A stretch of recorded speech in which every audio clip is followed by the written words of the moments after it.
Hello viewers, मैं हूं संजय कुमार मौर्य और आपका मौर्य केमिस्ट्री सॉल्यूशंस में हार्दिक स्वागत है।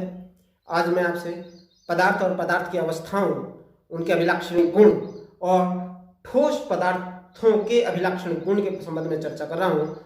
तो समय को बर्बाद न करते हुए आइए जानते हैं कि पदार्थ क्या है, पदार्थ की अवस्थाएं कितने प्रकार की होती हैं और उनके अभिलाक्षणिक गुण क्या हैं। पदार्थ, मैटर, यानी कि वह प्रत्येक वस्तु जो कि स्थान घेरती है और उसमें कुछ द्रव्यमान होता है, वह पदार्थ कहलाता है।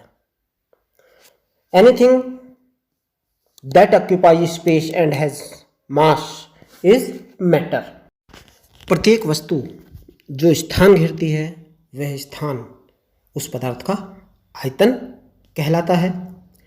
The space anything occupies is called its volume. For example, a football occupies a greater than the space of a tennis ball occupies, so that the volume of football is greater than the tennis ball. किसी वस्तु में उपस्थित उस पदार्थ की मात्रा उस पदार्थ का द्रव्यमान कहलाता है।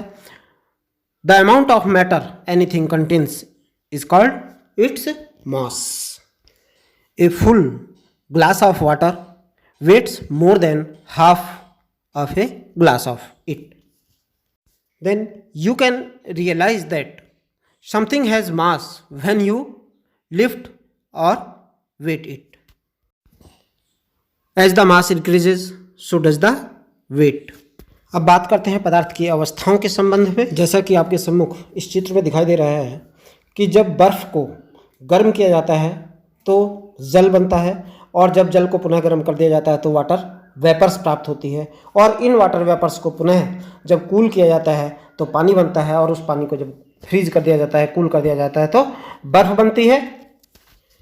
इस प्रकार से पदार्थ प्रकृति में तीन अवस्थाओं में पाया जाता है, जिन्हें हम क्रमशः ठोस, द्रव और गैस के रूप में जानते हैं। सॉलिड, लिक्विड और गैसियस स्टेट्स के रूप में पहचानते हैं।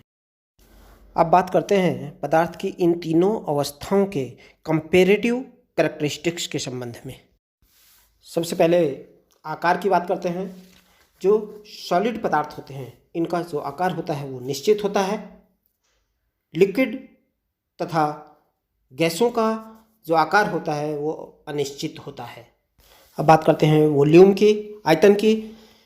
सॉलिड्स और लिक्विड का आयतन निश्चित होता है, जबकि गैसों का आयतन अनिश्चित होता है, इंडेफिनिट होता है। अब बात करते हैं जो इनके अवयवी कण होते हैं, उनके मध्य लगने वाला जो इंटरमॉलिक्यूलर फोर्सेस होता है उसके बारे में। तो जो सॉलिड्स होते हैं, सॉलिड्स के अवयवी कणों के मध्य जो अंतराणुक बल काम करता है वो बहुत स्ट्रांग होता है, जबकि जो लिक्विड है, लिक्विड के अणुओं के मध्य जो इंटरमॉलिक्यूलर फोर्सेस काम करता है वो सॉलिड से थोड़ा कम होता है, और गैसों के अणुओं के मध्य इंटरमॉलिक्यूलर फोर्सेस ना के बराबर होता है। अब बात करते हैं इंटरमॉलिक्यूलर डिस्टेंस की, कि इनके अवयवी कणों के मध्य जो दूरी होती है वो कैसी होती है। तो सबसे पहले बात करते हैं सॉलिड की। सॉलिड पदार्थों के, ठोस पदार्थों के अवयवी कणों के मध्य जो इंटरमॉलिक्यूलर डिस्टेंस है वो बहुत कम होती है, जिसके कारण जो मॉलिक्यूल्स हैं वो वेरी क्लोज्ड पैक होते हैं, बहुत नज़दीक जुड़े हुए होते हैं, जिसके कारण इनका जो घनत्व है वह घनत्व भी बढ़ जाता है। अब बात करते हैं द्रवों की। द्रवों में इंटरमॉलिक्यूलर स्पेस जो है, जो डिस्टेंस है वो सॉलिड से थोड़ा ज़्यादा होता है, जिसके कारण जो मॉलिक्यूल्स हैं वो लेस क्लोजली पैक्ड होते हैं, अर्थात एक दूसरे से थोड़ा दूरी पर स्थित होते हैं। जबकि गैसों में जो मॉलिक्यूल्स हैं वो उनके बीच की जो अंतराणुक दूरी होती है, इंटरमॉलिक्यूलर डिस्टेंस है, वो बहुत ज़्यादा होती है, जिसके इनके अणु एक दूसरे से बहुत दूर स्थित होते हैं। अब बात करते हैं घनत्व की, डेंसिटी की। सॉलिड्स का घनत्व बहुत ज़्यादा होता है, जबकि लिक्विड का जो घनत्व होता है वो सॉलिड से थोड़ा कम होता है, और गैसों का घनत्व लिक्विड तथा सॉलिड्स दोनों से ही कम होता है।